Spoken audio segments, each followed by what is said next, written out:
Anyways, let's do more of this stuff.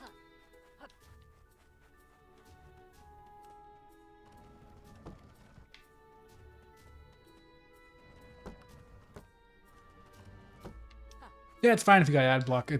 I mean, I use ad block too. Everyone does, I think. The only people who don't use ad block are liars. Or just those weirdo people who are like, man, you know what's really bad? Pirating old Nintendo games that they don't sell to anyone. That's really just morally reprehensible.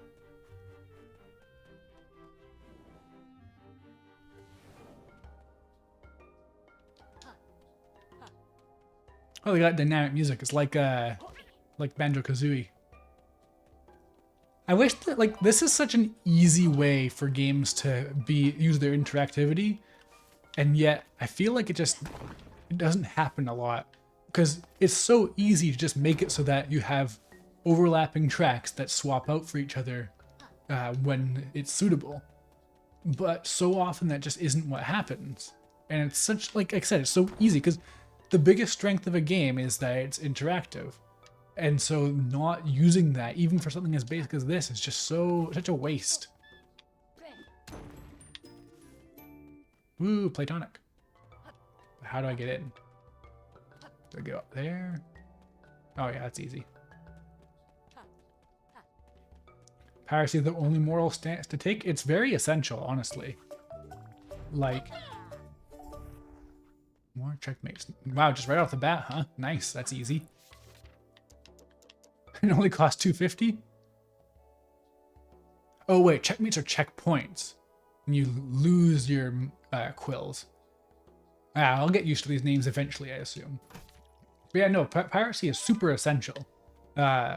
Like, there are so many skills I would not have been able to develop if it wasn't for the fact that when I was young, I was able to pirate stuff like any given Adobe product, which are just essential, honestly. Like, you're morally obligated to pirate from Adobe because their products are garbage and they cost a fortune, especially now with their predatory scheme where they make you pay monthly for everything.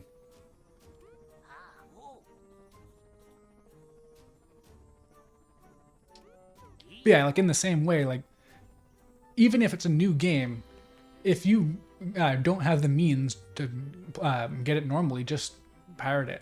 Like, there's people who have this weird, like, oh, poor people do not deserve to engage with media. They do not deserve leisure. Their time should be dedicated towards clawing their way out of poverty. But, like, don't be stupid.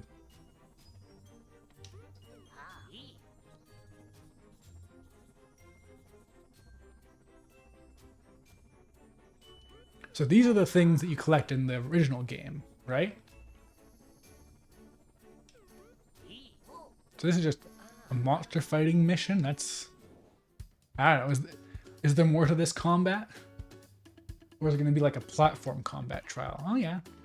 This is actually very similar to the combat rooms in the average Mario game. Oh, wow, I don't even have this... I can't spin, so I can't get over that jump.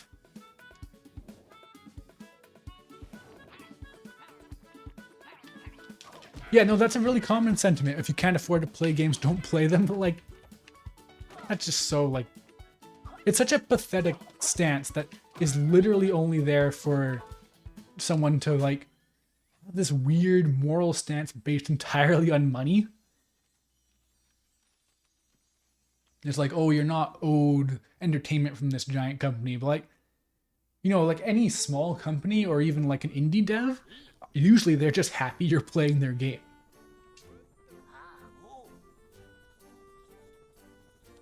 Like, it's only the people who don't need it that care they're losing it. And it's not even a loss. Like, that's the thing, is that the concept that a pirated thing is a lost sale is nonsense. There's no proof.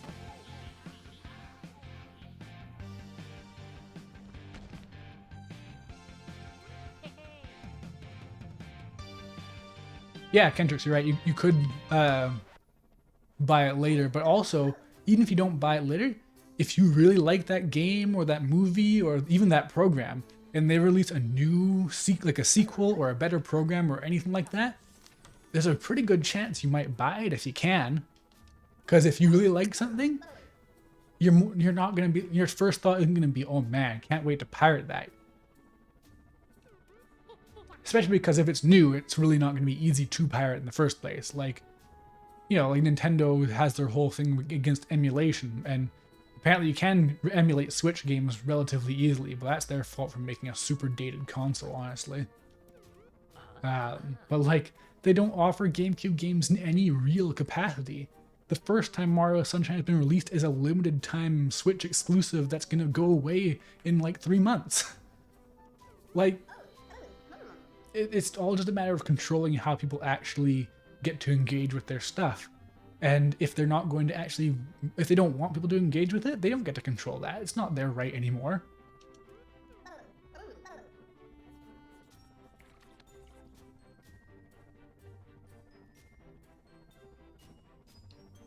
Hello, Yoshulus. Yeah, no, totally. That's the most unhinged take is definitely pay a scalper $300 to play like Fire Emblem, Path of Radiance or whatever. As if that's somehow like this noble moral thing to do, and not literally just you're paying a scalper for a rare game that like it doesn't benefit anyone. Nintendo doesn't get a cent. So even if you care that much about Nintendo getting one sale, it doesn't impact them at all.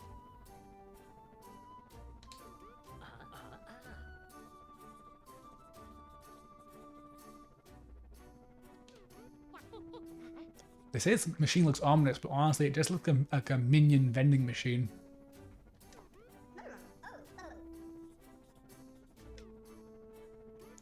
I'm kind of surprised how deep Yuka's voice is. Like, I guess it's going for a banjo type voice, but like, as Onyx said, it's a twink body, so it needs a twink voice. Wait, no, it's not money to a scalper for no reason. It's money to a scalper for someone's vague sense of moral superiority.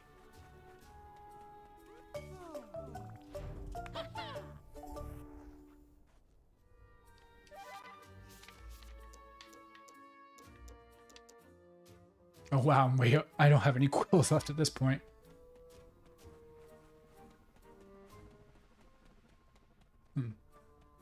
Disney, how you can just keep progressing in the overworld or do these levels. But the levels are what really matters, I assume. Or chapters, I should say. Oh, very sophisticated. What qualifies as a twink voice? I wouldn't know. I don't believe that twinks exist. Oh, let me actually set this now. So, lose a few quills, but I don't care.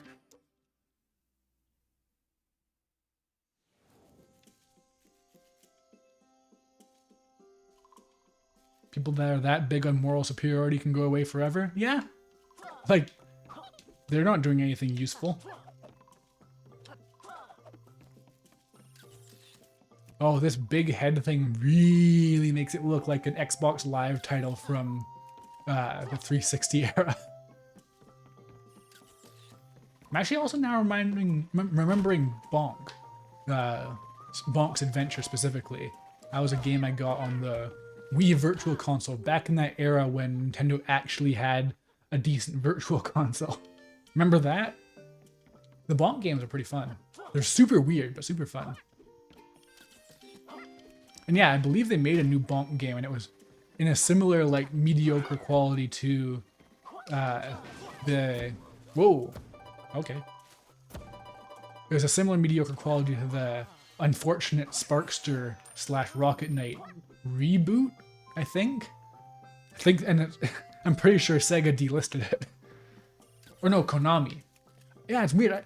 Sparkster / Rocket Knight really feels like a Sega game to me. But it's a Konami game.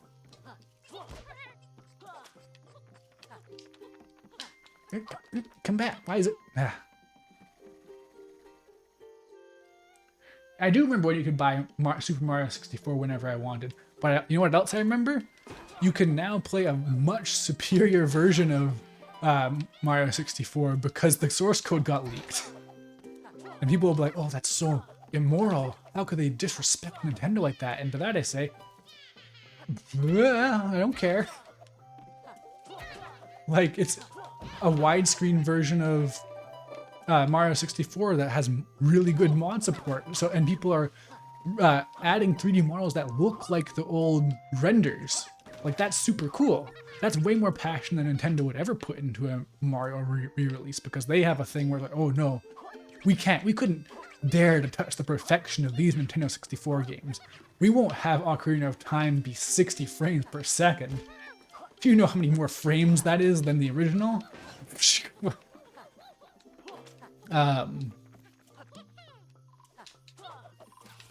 But yeah, in the same way, like, I really wish that they had redone the music for Ocarina of Time in the 3DS version, instead of keeping it exactly the same. Like, and they do that with Wind Waker HD and Twilight Princess HD as well. Like, they just have this thing where it's like, oh, we have to, I'm not sure if it's just them saying they have to do as little as possible for their ports, or if it's this like thing where it's like, our games are so perfect, we can't touch them. We have to leave them as they are. They're like, you know, just Nintendo is such a frustrating company. Yeah, Mario 64 would have been $8 was 10. It would have been $10 for Mario 64, which is still pretty high. Like, I don't think that even back then Nintendo 64 games were really worth 10 whole dollars. And then they did release Ocarina of Time 3D and Majora's Mask 3D for $40. So, you know, it got worse. But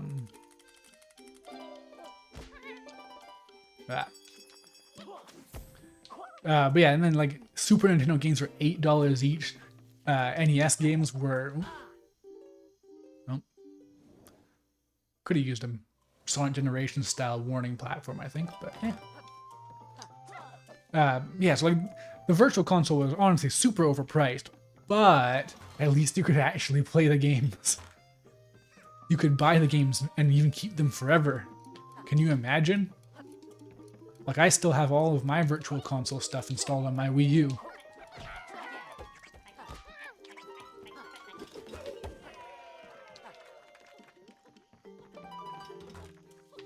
Man, that's only worth 10? For all that effort, you'd think it'd be worth more.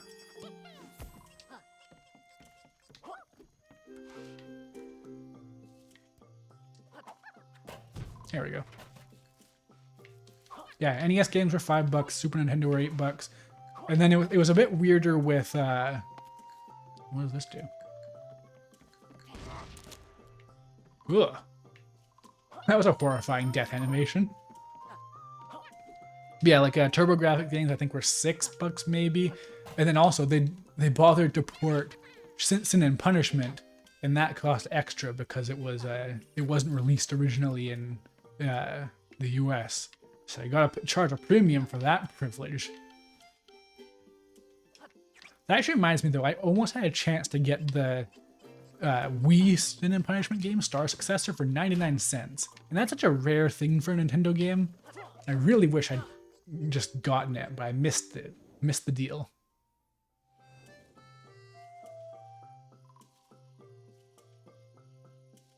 Yeah, no, the lack of an account really is a nightmare. Like, eventually, I am going to just lose everything on my Virtual Console list for my Wii because, yeah, there's no account. My Wii U is gonna die sooner or later because those things are built like Fisher-Price toys.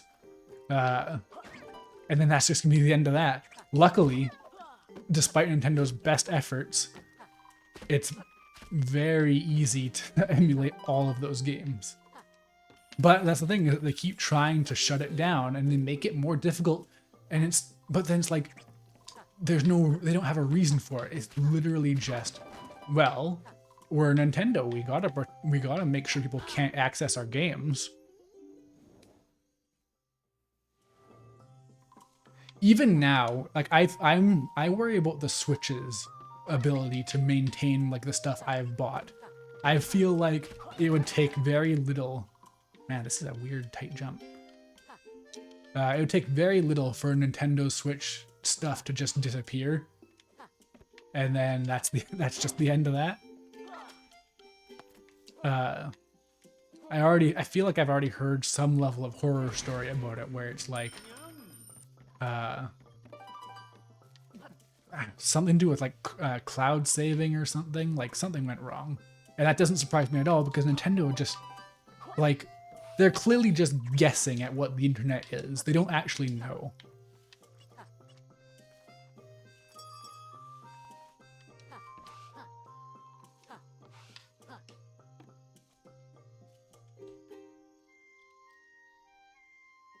Nintendo and Disney are, yeah, very similar at least. It's hard to say they're identical because Disney is like a abjectly morally reprehensible company in ways beyond just media. Like, the damage that Disney has done to copyright law is absurd. Like, it's untold level of damage to society as a whole because of what they've done to copyright. And like Nintendo would absolutely do that in a heartbeat if they could. They just don't have that level of power and money. They're not that willing to spend money for that matter. Why are there spikes on the door? That's stupid.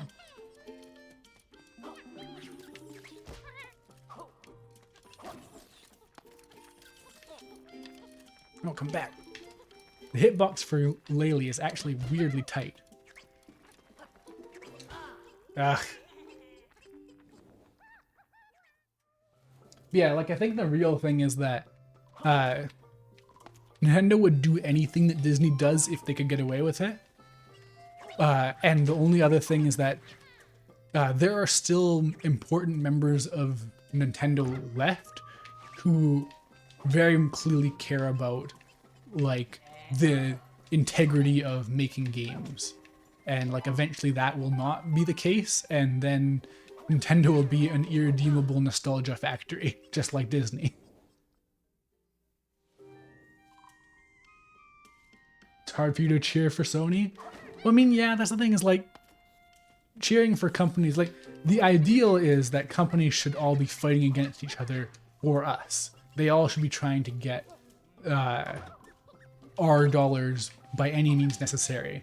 And that should mean like providing the best services and competitive prices and all that kind of stuff. But we've already seen stuff like oh, that just broke. Okay. We've already seen stuff like every company now has paid online. PlayStation Plus used to just be a thing where you got some nice games once a month for PlayStation 3, PS4, and Vita, and now it's just a place to get like bottom of the shelf shovelware for the PS4 and also get access to online because that's just the standard. It became the standard and it sucks. Oh, that sucks too. I just lost those. Ugh. Oh, wait a second. Huh. Do I dare? No. The fruit I have can be thrown. There seem to be certain obstacles that have like an icon on them. Like I had like a weird red spiked fruit thing and there was a spiked red door I broke. So that's the main thing as far as I know.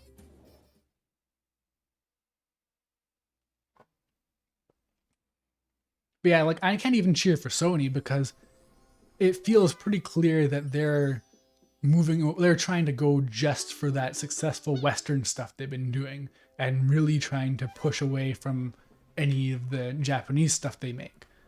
Like they really want to have their Days Gones and new God of War and Last of Us and that kind of stuff, and to the detriment of other stuff, because just having them is fine.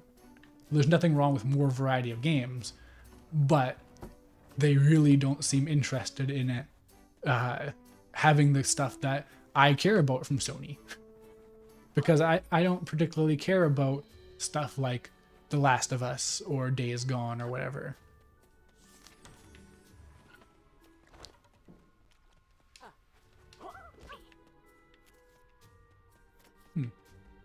What was this supposed to do?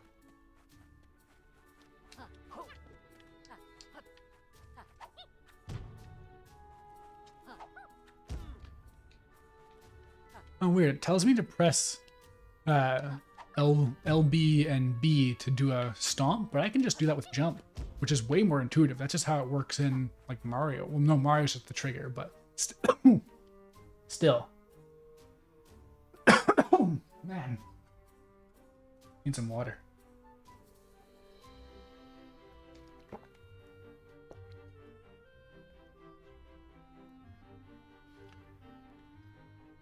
Yeah, that is kind of how I feel too, Pansy Zombie. Like, if I can get Kingdom Hearts and Final Fantasy 16 and stuff like that, Square Enix stuff, basically.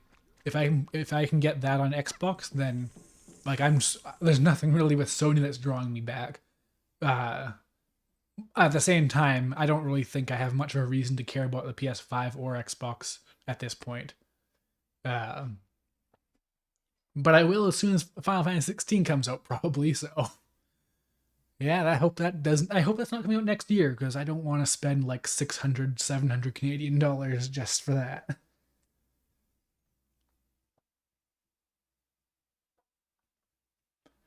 And unfortunately, also, Microsoft is still going to be low priority for Japanese developers because the Xbox has never sold well there.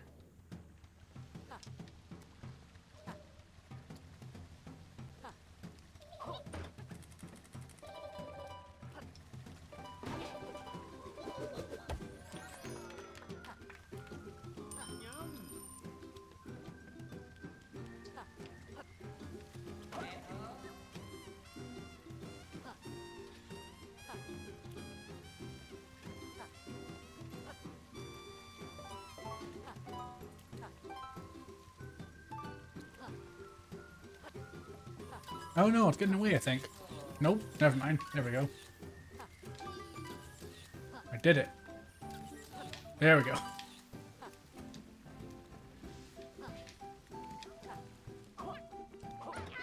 Yeah, I mean, if anything with Kingdom Hearts, I would go pretty far for Kingdom Hearts, so I'm gonna play it on any system I have, honestly. Though, it'd be nice if it ended up on Game Pass.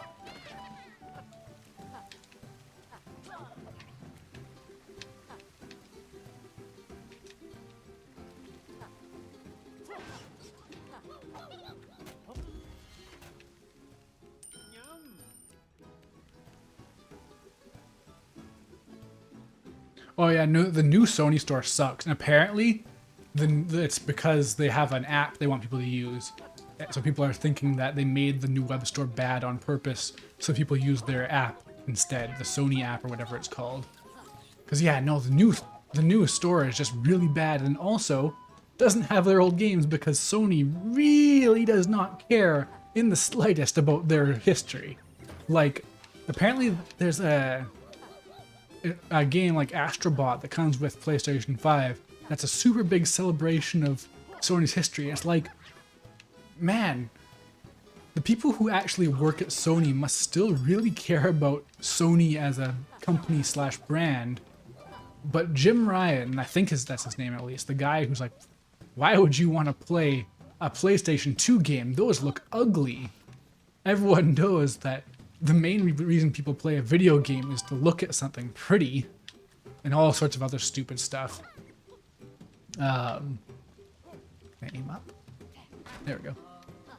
Yeah, it seems like he's just having a really dire influence on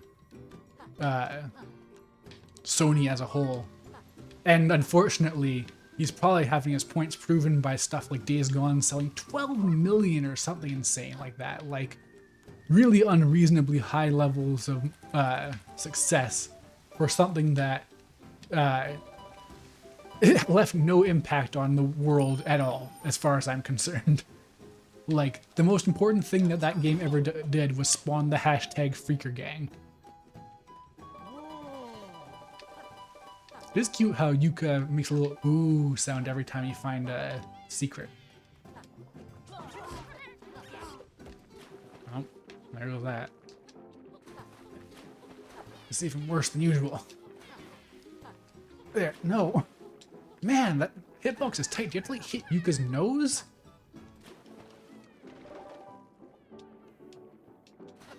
Yeah, Jim Ryan? Okay. So yeah, it is him. That dumbass.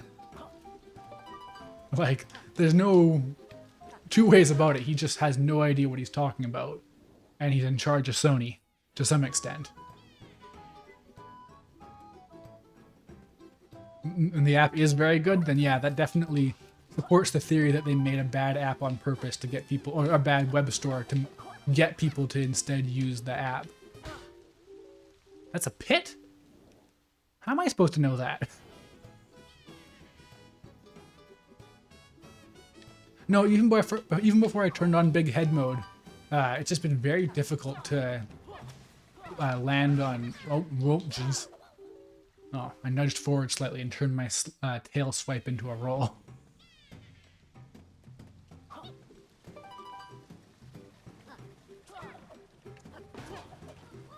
Man, I just randomly remembered they made a Donkey Kong rap for this, well, the original game. And it was really bad. Oh, jeez.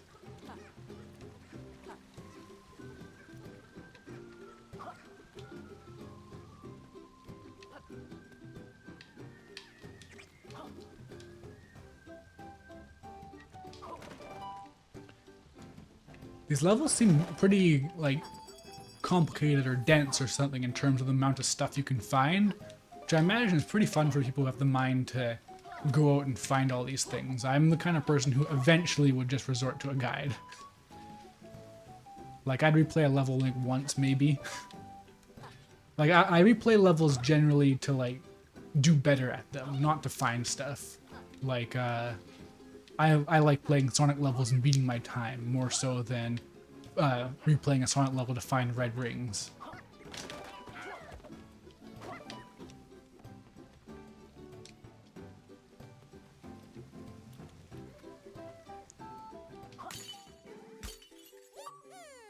Yeah. Welcome back, Onyx. What do you mean, why is his head huge? That's just how Yooka always looks.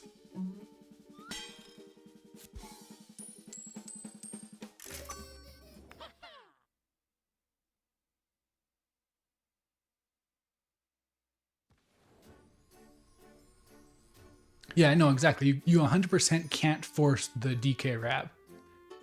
Like, it's something that was...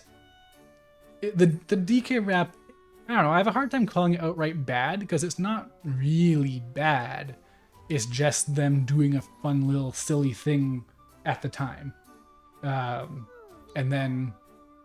Oh, cutscene wasn't better than that. I guess I beat the first world, maybe? No, but there's like 50 levels, aren't there?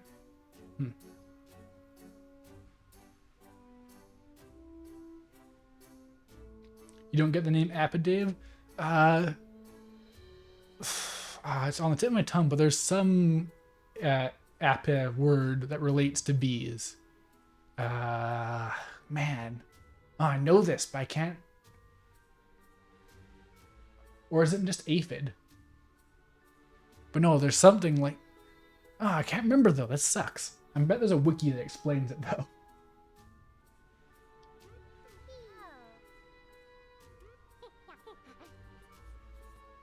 Oh, yeah, that's something that Kazooie would say.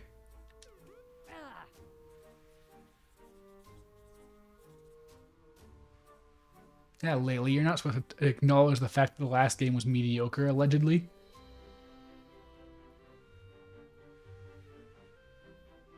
Their pun game isn't strong enough? It sounds like it's too strong for us, if anything.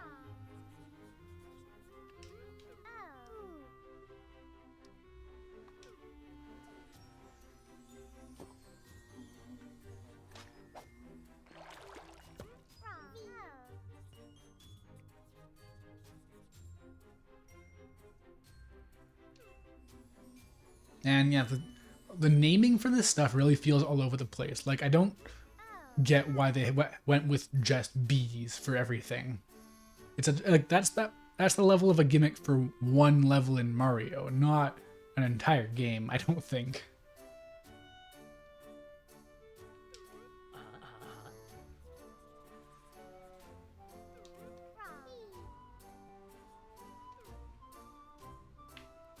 yeah, like there's like a book motif and a bee motif. Not sure if this. Oh.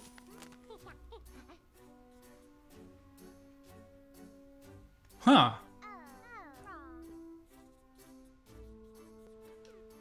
Huh. That's interesting.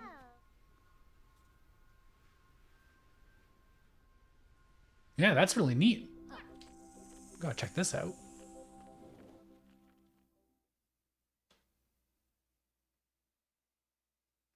I can't help but wonder, did they make me miss on purpose? Or was that just something I happened to discover accidentally?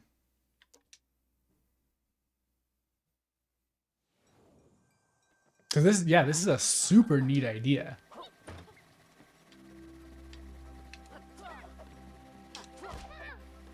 The heck?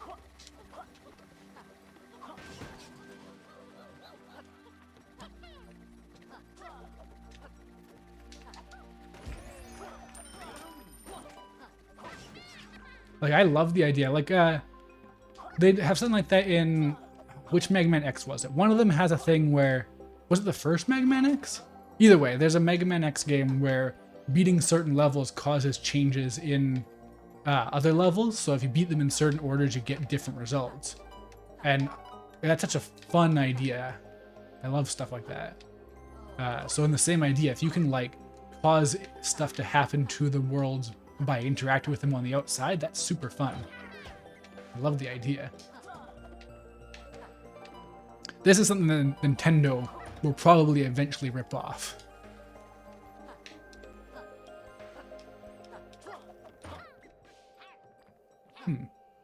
Well.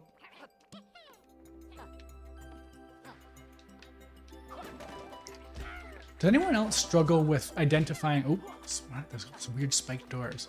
Identifying a point in a level where you're either supposed to find a way to get up there, or you're supposed to, like, just get there at some other point, like you're supposed to go above the level and you fall down there. I feel like a lot of games don't intuit that very well.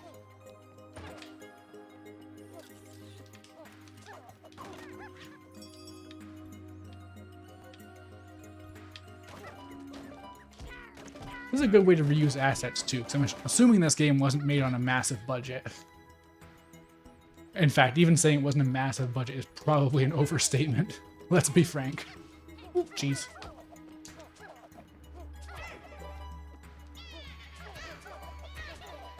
Ah, I missed the last one.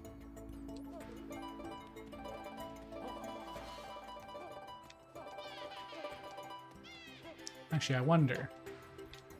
Hold on. Line up the shot. Yeah, owned. I did it my own way. Oh yeah, no, I hate that too when touching the sides of spikes. Like any damage thing, really. If it doesn't make sense for it to damage you, it shouldn't. Like the sides of spikes shouldn't hit you. And like an enemy, it varies, but generally I think an enemy should be attacking you if they do damage to you. With platformers, you can generally get away with them just being moving hitboxes, but like, especially when you start getting a 3D game, I think them just being hitboxes is super weird and lame. Oh, down I go.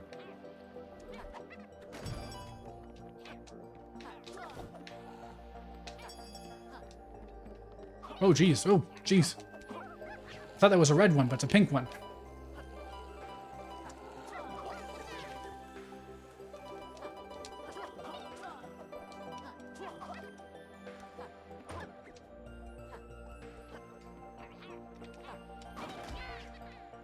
Oh, this is where the last level ended. Neat.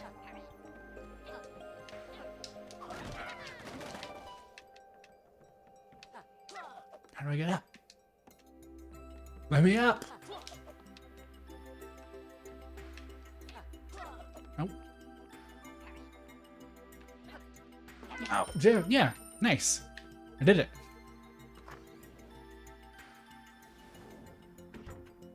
Once again, Sonic comes out ahead. Yeah, except that the original Sonic had that thing where spikes didn't trigger iframes, so you just end up like endlessly spiking, or yeah, endlessly spiking to death in, oh, This isn't as smooth as it is in Rayman, the new ones at least. Yeah, I keep going a little bit too fast there. Do I just let go and jump? No. Cause yeah, like I think some versions of Sonic 1 have fixed it, but that spike glitch is really not ideal. Cause it's not only instant infinite death unless you're lucky. It's also if you're invincible, then it just ceases to be an actual it ceases to be a physical object and you just fall through it and die. So it's just a super nightmare thing.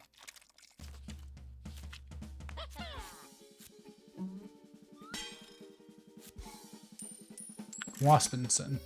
Man, these are such British puns too.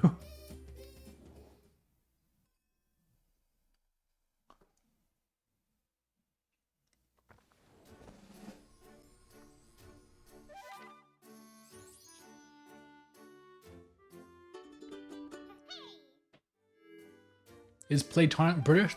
I'm pretty sure. They might as well be at least.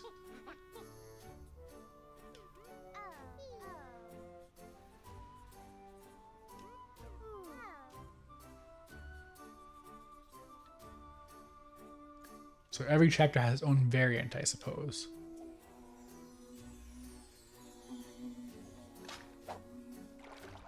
Oh, it's gonna be a fire one? Yeah.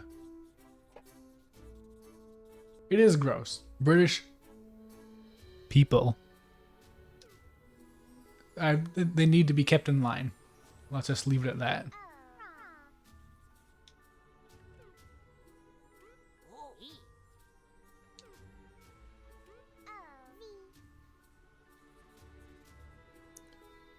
But yeah, if I were to call this design one thing, it'd be unfocused. Like, it just feels all over the place. Like, you gotta have a bee aesthetic and also a book aesthetic, and then the enemies just kind of are like shapes, I guess. Like, they're just nothing. Like, they're if there's what happens when you want an intern to make you a 3D enemy for the box art for your fake game or something. Maybe I'm being a bit harsh at this point. I just can't quite narrow down exactly it is how I feel about these designs. They sure are enemies, that's right. That's exactly how I feel, actually.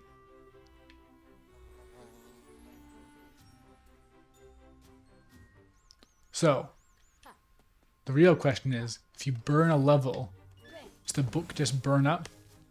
And then there's nothing left? The water doesn't boil, unfortunately.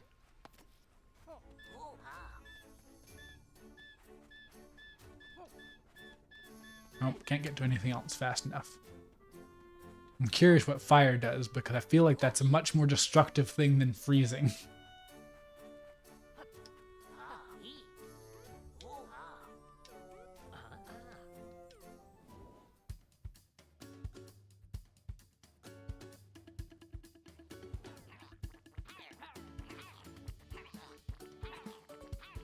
I mean, I guess.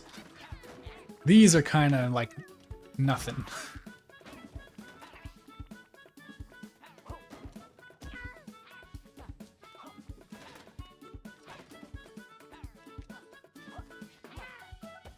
I did it. I beat the enemies.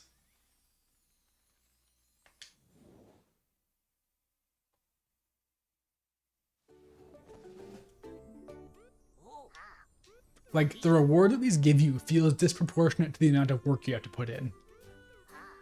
I assume the challenges get steeper, but just fighting some enemies really doesn't feel like it suits changing the world map.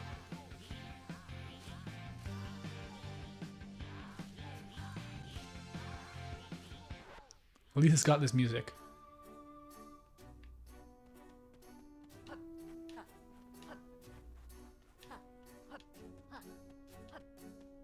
What's this?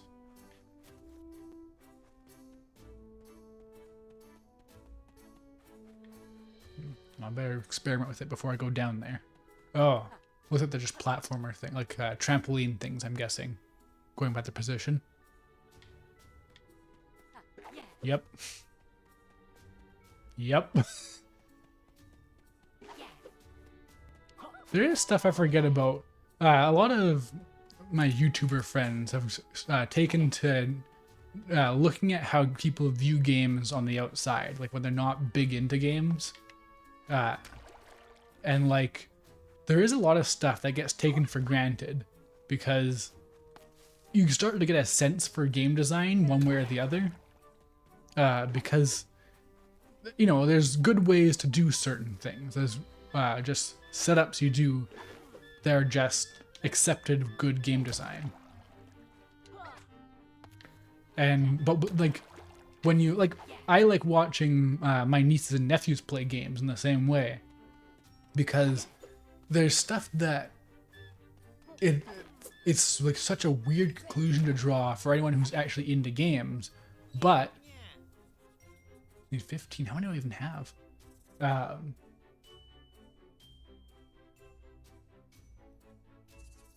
Yeah, I think the interactable map is pretty neat. It's got like a very miniature, not super hugely designed or anything, Zelda feel to it, I think.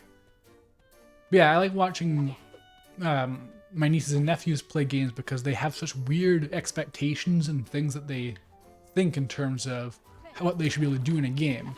Like, when they're very young, they'll even have things like, well, why can't I just use my weapon to just cut through this wall? I just want to go through this wall and go over to this place. Or they'll see like an island in the background and say, well, I just want to go and swim over to that.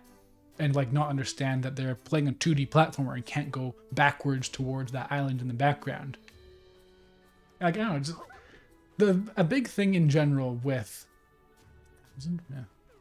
a big thing in general with game design is that it's all psychology. Like, well, not all psychology, but it's a lot psychology.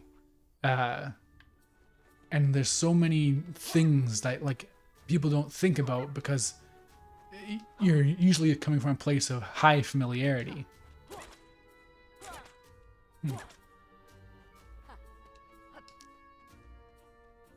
I'm assuming this will flood the level. That's neat.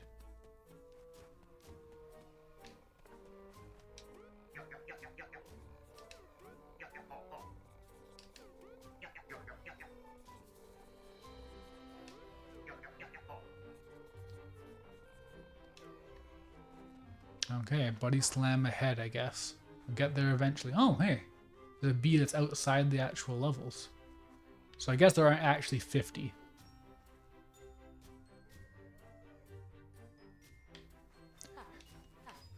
Yeah, Pansy Zombie talking about getting out of enthusiast mode when talking to friends and family who aren't into games or movies or anything like that is pretty tough. A lot of people call that hiding your power level. Because, yeah, no, like, there's a lot of stuff that is especially easy, especially if you're, like, online a lot like I am, and I assume some of you guys are.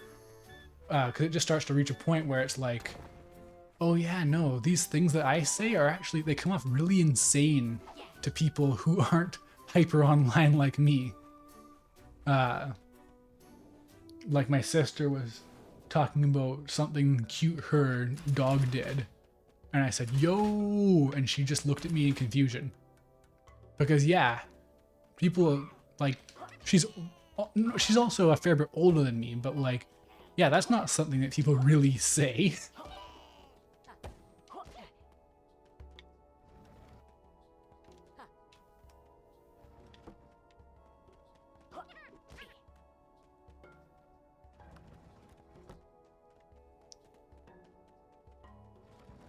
You're not hiding your power level? I mean, good for you. Like, that's, everyone should be able to just do the things that, do and say the things that they're comfortable with. But if you're around certain people, you're going to end up becoming the person that everyone goes to for their dumb tech problems. And that's the real nightmare. You don't have much power? That's okay, I don't have much power either.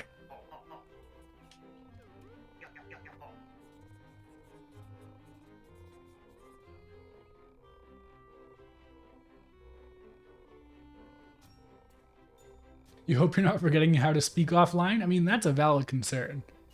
Like, it's also, it can be easy to like get entrenched in a lot of different things online. Some of them aren't healthy. So like, getting in touch with regular people is important for keeping yourself sane, I think. I didn't actually read that. I just kind of mashed through while reading chat. It'd be a real shame to fall off this cliff right now. May as well make the most of it and buddy slam. I assume so, buddy slam right there then? I guess.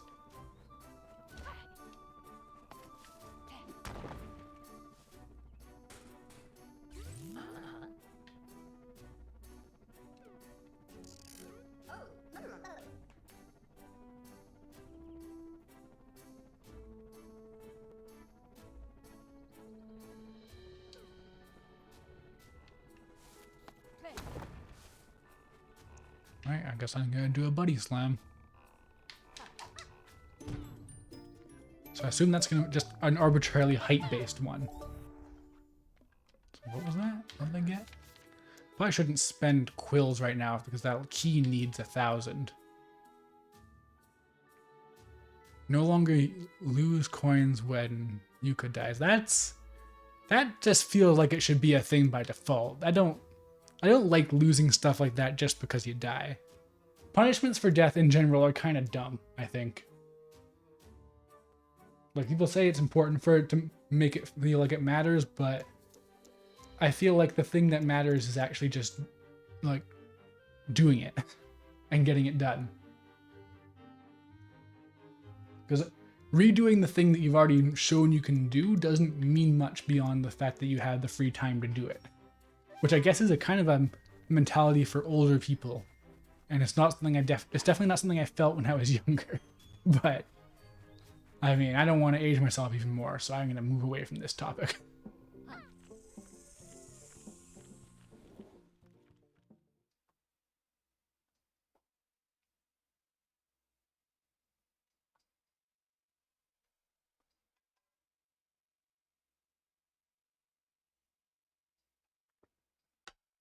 A punishment to add that could like multiply your quills, I guess, would be fine, but it's not a very fun challenge to add, I don't think. Losing progress when you save, and outside of like permadeath modes, I suppose.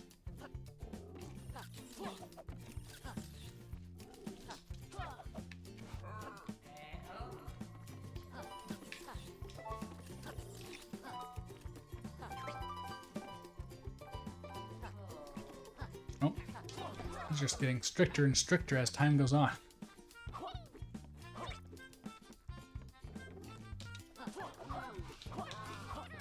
Oh, jeez.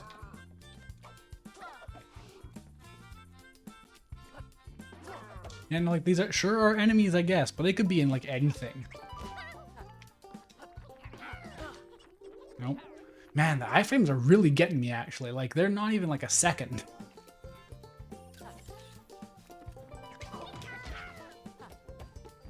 They didn't make those generic, like they actually remind me of the sounds that play when you beat an enemy in Spyro.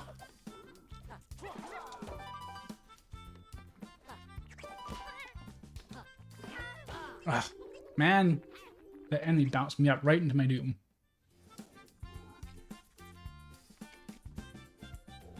Yeah, no problem. See you later, Panty Zombie.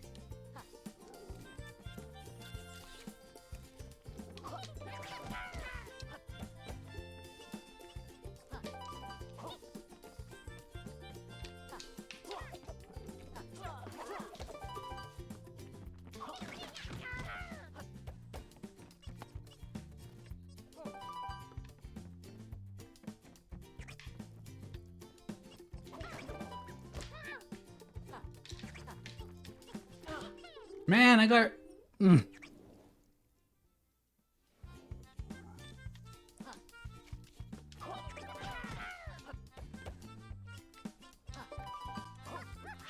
One reason I think I've moved away from platformers as a whole is that I'm not a huge fan of two-hit deaths or one-hit deaths. Like... I mean, I say that despite doing stuff like playing Kingdom Hearts on critical mode, but like... I don't know, just... These specific things where you hit an enemy and then like can get just hit again right away and lose your progress just doesn't super sit with me anymore.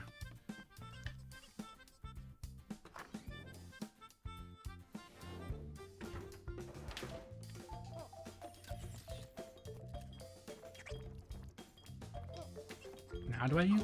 I wish there's a bit more of a clear idea of when to use these fruit. Like, I guess that's kind of a Nintendo thing to want. That's how they would design it. And yeah, like this is going for something looser. And that is kind of the thing, is that in terms of design, I think the thing I value most is clarity. Is that saying I have to hit it from above? This is kind of inconsistent, I find. Like I was just saying about clarity. Kingdom Hearts has guard? True. Well, that's the thing. It is an action game, but it's just, you know, high levels of punishment really just come down to how much you like a series. Because, what are you doing down there? What am I supposed to... There we go. Because, yeah, like if you're big into platformers, then taking 2 hits really doesn't matter. And if you're big into action games, then taking a few hits really doesn't matter there either. Ugh. Gotta stop going for the money, it's really not worth it.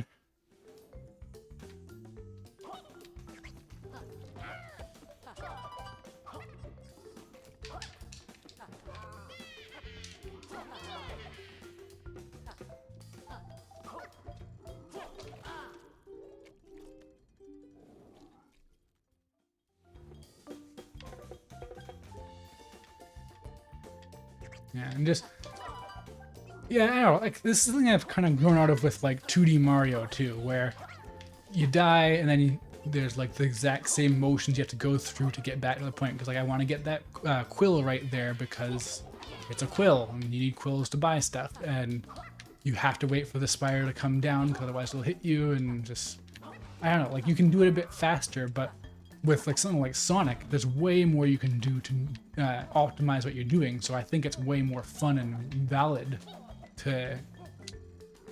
Why am I still going through this? I'm not... Should not. That's just how I keep dying, is that... I think that's probably the fundamental of why I'm not someone who gels with platformers anymore, is that I have to go for all these little coins, even though you have to be insane to go for every coin in a platformer.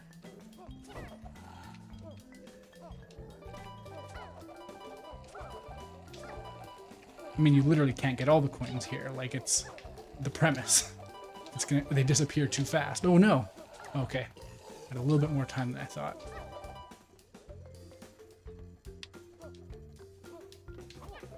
But I also don't really want to be all down and dour on my stream, so I'm gonna move away from these, like, vague complaints about platforming as a concept.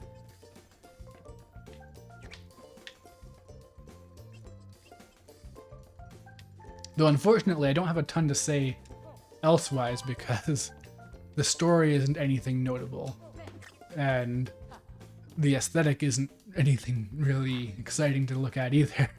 It's decent actual platforming level design, but that is kind of the thing, is that, like, my favorite Mario stuff is the Mario RPG. I like Thousand Year Door and Paper Mario 64 and all that, man.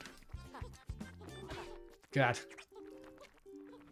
There's a story, there's dialogue, there's characters telling you stuff that's happening, there's a villain who is ostensibly trying to take over the kingdom or whatever.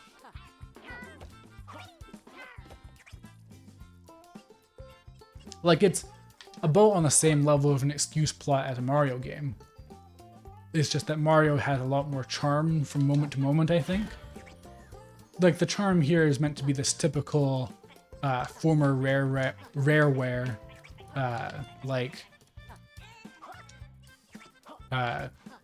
hey, our game wasn't very good.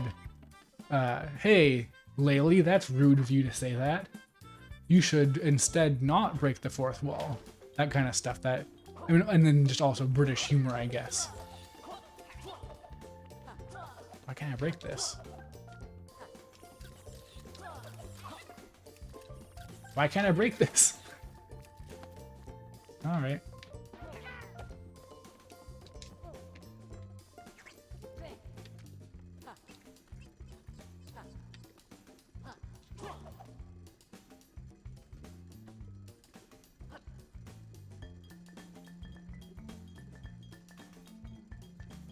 Go down.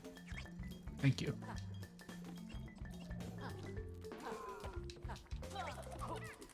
Oh, no. So that's an instant death. I guess because it's supposed to be acid or something. Poison, maybe?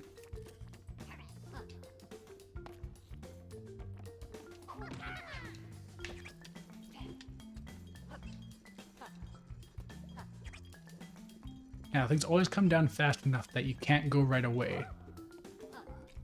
If you're fast enough, I'm sure you can. Like, you have to just be more confident in the levels. Like, this is... I can, like, very easily see that this is one of those games that... the better you know it, the astronomically more fun it gets. Like... I mean, I get that exact same vibe from Donkey Kong, honestly. So they definitely are going for that exact same vibe. Wow, that was horrifying. Oh my god. Oh.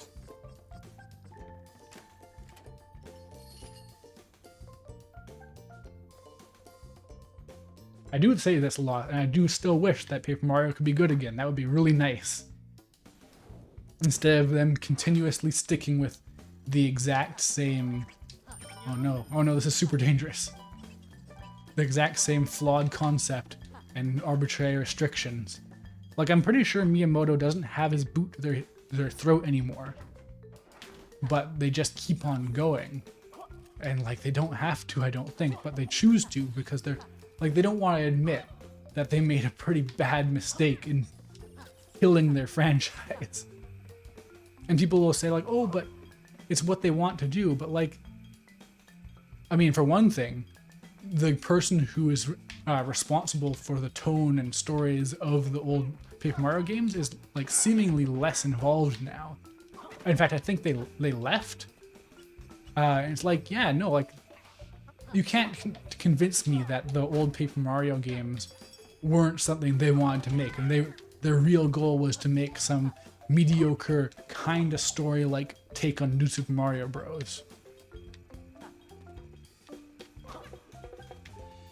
And, like, yes, I'm aware that the newer games tried to be... Well, that's the thing. The newer games tried to be a bit more like classic Paper Mario, but they didn't want to go all the way in. They don't want to actually, quote-unquote, regress to that, because that would be admitting that they made a mistake. What they have to do is they have to ride a line between going back to the basic, going back to the classic way of playing, while sticking with their current... Oh, right, this is a stomp door.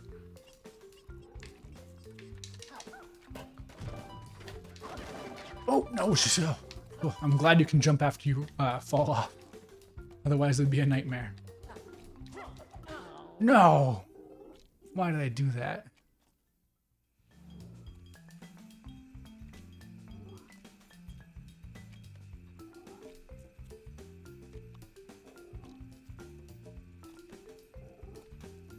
Well, people will say that Origami King is what they're building up to, and the idea is that, yeah, they're gradually building up to a real Paper Mario style game. And Origami King is the closest they got, which is true. It is the closest they've got, but it's still dedicated to the old style of design, which is, like, fundamentally broken, honestly. It's just, you can't make it work without just severely, altering the design, which is what they did. They made puzzle battles that made regular battles even less relevant, because you don't even use those mechanics anymore.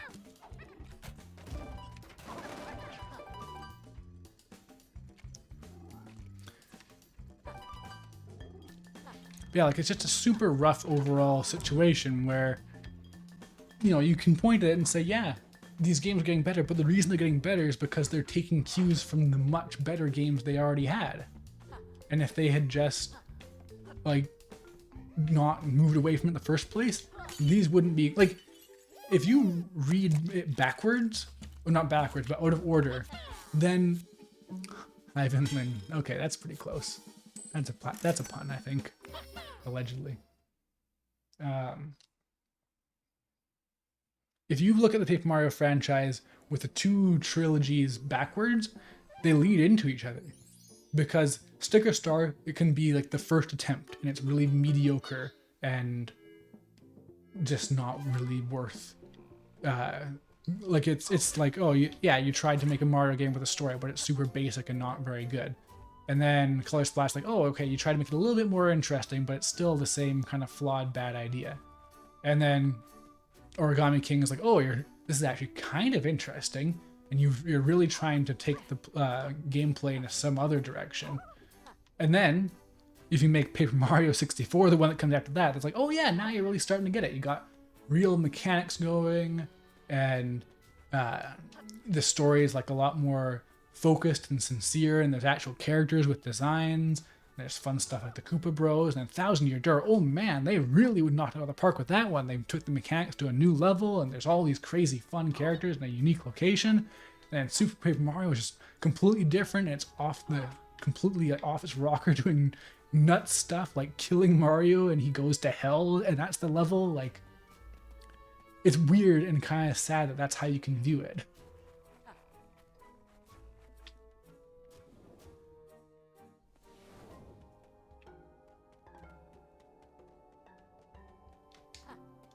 Yeah, the focus is too much on paper nowadays, but of all the things, that's what I care about the least.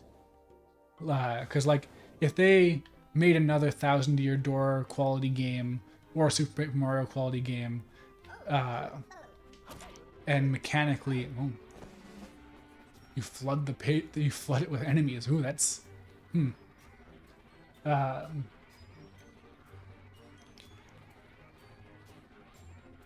yeah, but like if it was another game of the quality of the old games, and it still leaned hard into the paper aesthetic, then yeah, no, I would still be very fine with that, because it still has what I really want. What I care about is the writing and characters and scenarios and stuff like that.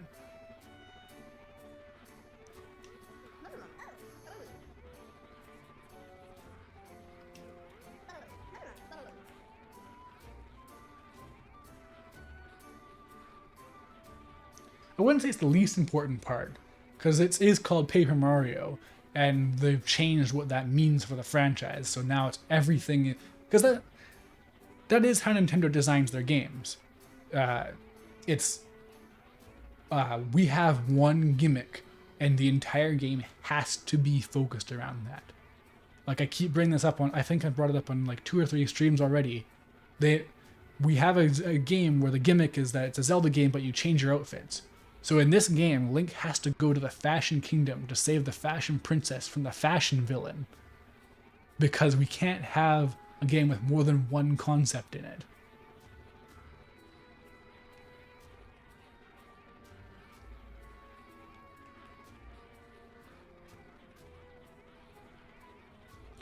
Hello, New Zealand story. Yeah, that's true to some extent. Like, yeah, the Nintendo probably thinks that the main appeal of Paper Mario is the paper, because they have a lot of games like that. They have Kirby's Epic Yarn, the different Woolly Yoshi games. So they have the Clay Kirby games. They have, I think, a Wario game. But yeah, they do that kind of thing a lot. So that's probably what they think is, oh, we'll lean into this part, because that'll be the one gimmick for this franchise, because we already have a Mario game that's an RPG. We don't need 2 Mario games that are RPGs. So we'll have this instead.